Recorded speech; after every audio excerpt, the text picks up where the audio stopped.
વડોદરાની tree house નામની school કે જેમની માન્યતાને રદ કરી દેવામાં આવી છે. કેન્દ્રીય માધ્યમિક શિક્ષણ બોર્ડે આ માન્યતા રદ કરી છે. ટ્રી હાઉસના સંચાલકો સામે લેન્ડ ગ્રેબિંગનો ગુનો નોંધાયો છે.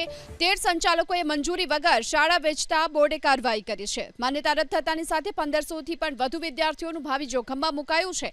જોકે તેને લઈ હવે આવતીકાલે વાલી મંડળના પ્રમુખ વાલીઓ સાથે સ્કૂલ પહોંચશે. શાળા અને ડીઓનો જવાબ માંગવામાં આવશે. આજે આપણે જોઈ શકીએ છીએ કે જે સમાચાર આજે પ્રાપ્ત થયા છે ખૂબ જ ચોંકાવનારા છે કે વડોદરાની જે ટ્રી હાઉસ સ્કૂલ છે સીબીએસઈની એની માન્યતા રદ કરવામાં આવી છે.